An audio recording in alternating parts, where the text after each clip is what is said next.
chào mừng các bạn đã đến với video du lịch đầu tiên của gia đình Baby và Honey.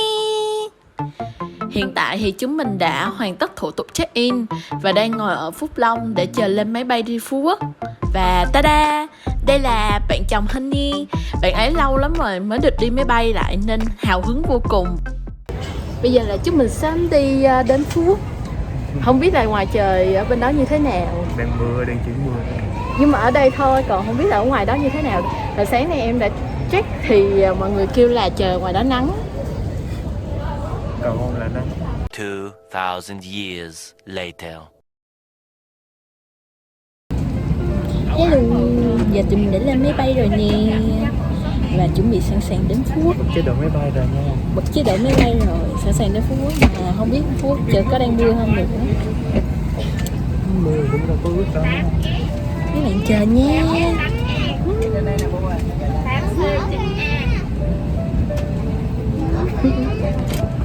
Cuối cùng sau 45 phút bị delay thì gia đình mình cũng đã đến Phú Quốc. Và khách sạn lần này tụi mình ở là khách sạn Coral Bay Resort. Hello mọi người. Đây là phòng của mình. Phòng có cả phòng xông hơi luôn này. Có cái quạt. Đây là bồn tắm ở dưới. Xì không?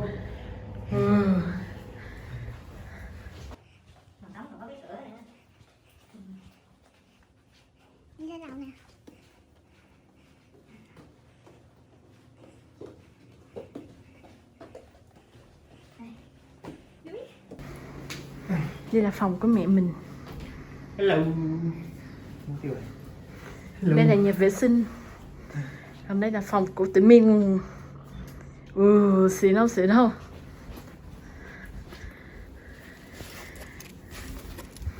Ủa ní. Còn đây là cái ban công mà hơi tối nha. Đang trời tối quá. Có cả ghế bên ngoài luôn này. Tụi mình đang ở nhà hàng Xin Chào. Đây là món gì vậy Ní? Sim rừng gì đó không nhớ. Sim hừng atiso đỏ. Còn đây là dâu tằm atiso đỏ. Đây là nhum. Còn đây là những người lần đầu tiên ăn nhum. Mày thấy sao? Ngon. Nini thấy sao Ní? Ngon. Nó giống gì? Nếu mà Đấy. nếu mà tên thì lại không có vị của anh đây. Đây là món gì Ní? Cái chích á. Cách chích. Còn đây là cơm chiên hải sản. Cơm chiên Sài Gòn. Cơm chiên Sài Gòn. Ok, đây là Mì xào giống mẹ nó xào. Ngon quá mấy bạn. cái này là gỏi cá chích. Mình ăn đại đại chứ mình cũng không biết làm sao mỗi lần một. Cái này mắm gì vậy? Mắm nước mắm với lại gừng. Không biết nữa nhưng mà có vẻ ok.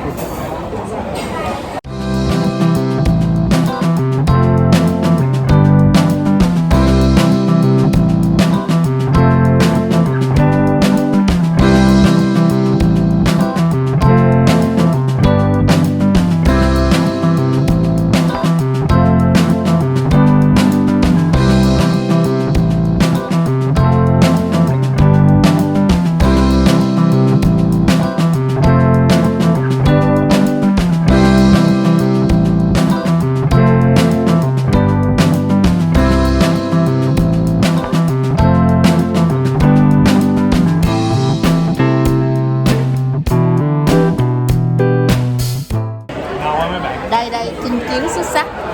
Xong một trận ăn kiểu kêu mà không xem cái bao tử ăn nổi không, kêu bằng mắt. Anh cho cảm nghĩ Mấy anh. bạn rút kinh nghiệm nha. Mốt mà kiểu như đi du lịch á mà đói quá ăn từ từ cho nó no dần rồi mình kêu tiếp. Chứ đừng ban đầu vô kêu 9-10 món. Sau đó là bao nhiêu thành quả giảm cân là đi hết. Nó đi theo tiếng sóng biển.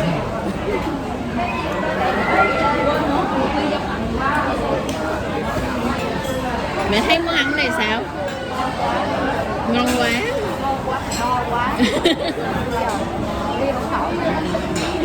Mình lăn về được không?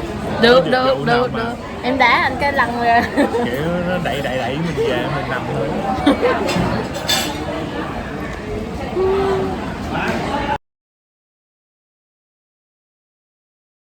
Tiếp đến nhà mình đi ra chợ đêm, vì chợ đêm ở đây rất là đông nên mình cũng không thể nào quay được. Đây là một nơi các bạn có thể đến tham quan nhé, vì ở đây có rất là nhiều món ngon và các bạn cũng có thể mua về để làm quà đó. Trong clip là món kem cuộn chanh dây phô mai, ngon và béo cực kỳ, nhớ thử qua nha.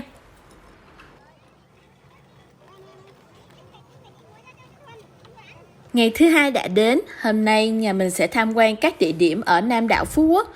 Trộm vía là hôm nay trời trong xanh cực kỳ luôn. Địa điểm tiếp theo nhà mình đến tham quan là vườn sim của thương hiệu Sim Sơn. Hiện tại đã vào mùa thu hoạch sim, nên khi nhà mình đến thì không còn quá nhiều trái.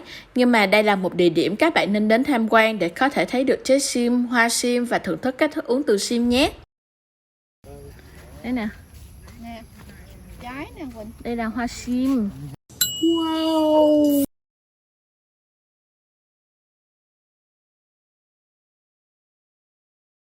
Cho mời mình thử, đây là mật sim nha. Mình thử xong mình giữ lại ly của mình để mình thử tiếp sản phẩm thứ hai, thứ ba anh chị. Rồi mình di chuyển phía trước lấy ly giùm em nha. Mật sim là trái sim chín người ta ủ lên men á, trên 1 năm mình ép lấy nước. Cái này nó chưa phải rượu ha. Mật là nước ép nguyên chất của trái sim. Anh chị nào mà ăn uống không tiêu nặng bụng á, nó giúp cho mình tiêu hóa được tốt. Còn bữa tối mình khó ngủ, mất ngủ nó giúp mình ngủ ngon nha. Địa điểm thứ hai nhà mình đến hôm nay là trung tâm mua sắm Ngọc Trai. Mình thấy có nhiều người không muốn đến đây vì không có nhu cầu mua sắm. Nhưng với mình thì đây là một địa điểm rất đáng để đi đó. Vì các bạn sẽ được giới thiệu về quy trình nuôi cấy lấy ngọc cho ra thành phẩm. Và còn được xem các nghệ nhân điêu khắc tỉ mỉ và đẹp nữa.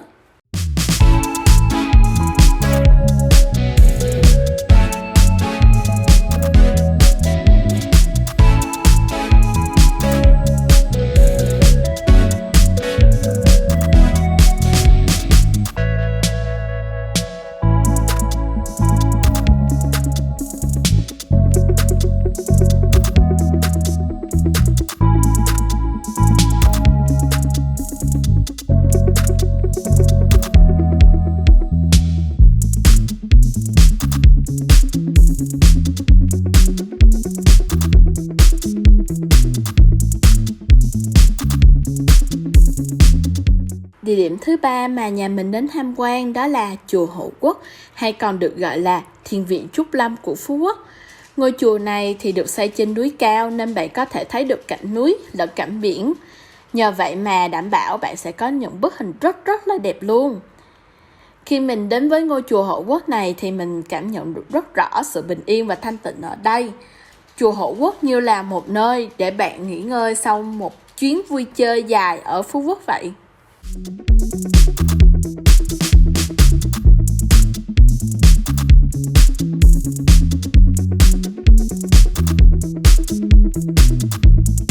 Và buổi trưa thì nhà mình quyết định ghé bãi Sao để nghỉ ngơi và ăn trưa. Biển ở đây thì rất là trong xanh, cát cũng rất là trắng và cũng có rất là nhiều các hoạt động vui chơi. Nên nếu các bạn không muốn đi tham quan ở những nơi khác thì có thể đến đây từ sớm để nghỉ ngơi và vui chơi nha.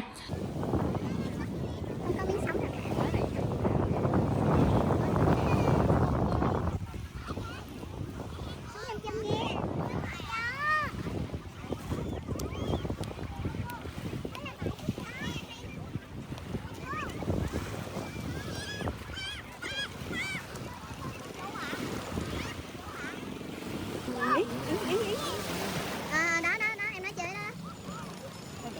Cái đó là mình ở dưới luôn, nó điện. Sau khi ở bãi Sao được một lúc thì trời cũng bắt đầu chuyển mưa, nên nhà mình đã nhanh ghé qua địa điểm tiếp theo, đó là vườn tiêu. Nhưng mà ngoài trời đang mưa nên là chắc là mình ở trong nhà, nhưng mà quay cho mấy bạn coi đây là vườn tiêu. Vậy cây này có khi trồng ở nhà mình được ấy. Cắm cái cột tiêu.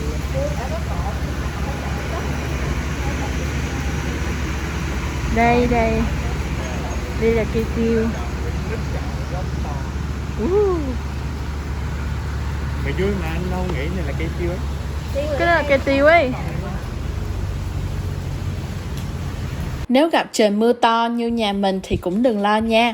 Các bạn có thể vào bên trong để thưởng thức các loại gia vị được chế biến từ tiêu, như là tiêu ngào đường nè, muối tiêu chanh, muối tiêu đỏ, cũng thú vị lắm đó.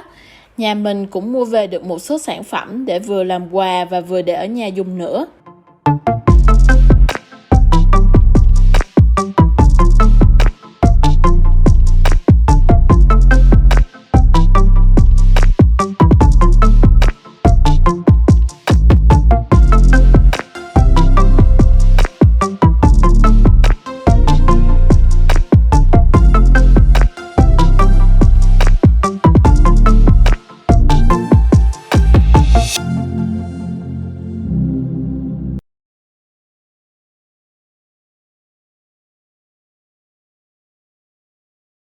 Hello các bạn, hiện tại là mình đang ở Phú Quốc và mình mang theo 2 cuốn album của S3 để lần này mình quyết unbox album của S3 ngay tại Phú Quốc. Các bạn cùng đón xem nha.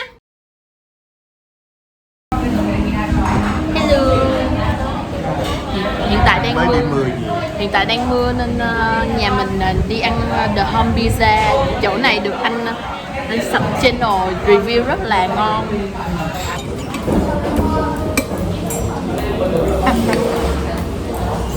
Đây là can. Đây là salad phô mai. Anh siêu tim.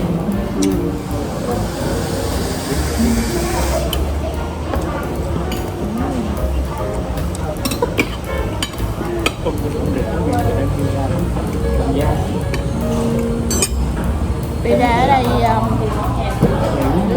cái vỏ nó khá là mỏng nha mấy bạn.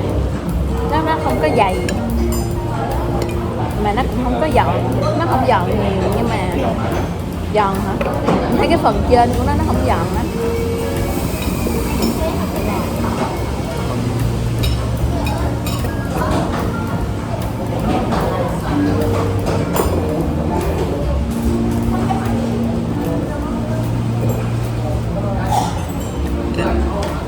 Nhưng mà đây là pizza đúng chuẩn kiểu Việt luôn. Pizza chuẩn kiểu Việt.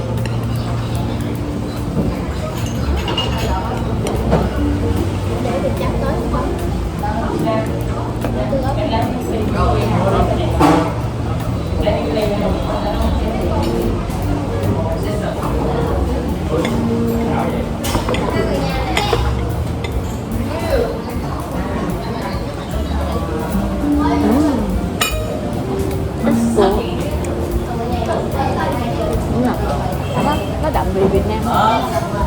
Pizza đậm vị Việt Nam.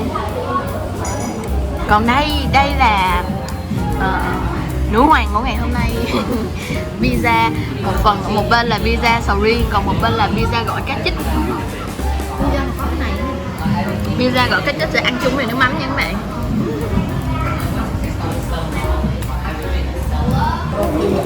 Đây là pizza pizza sầu riêng. Béo lắm mọi người. Béo lắm mọi người.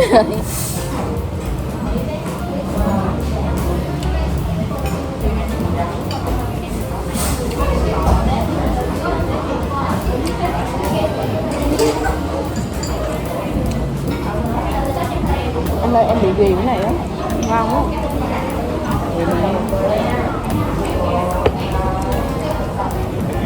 Đối với mình thì ngon nha mấy bạn. Cho mấy bạn coi. Đây là pizza gỏi cá chích sau khi đã bỏ ngò vỡ ra. Này, nãy ăn sao rồi, cuộn lại hả? Cuộn lại xong cho nước mắm hả? Đây là cái cách ăn mới của pizza, là cuộn lại giống như gỏi cuốn. Anh chế ra đó. Cho em cái nước mắm đi.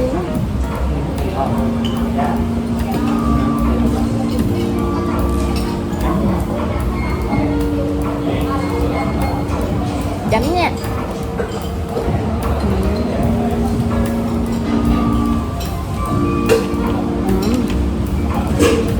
Đúng y chang như gỏi cuốn. Y chang như là Hôm qua ăn gỏi cái chết xong cuốn bánh tráng ăn mà chị thấy là bánh pizza nhiều năng lượng hơn.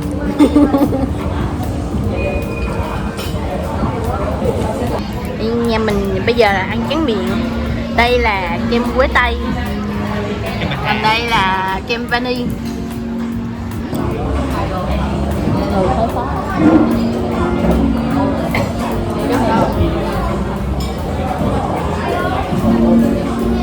Và nhiều lên tức.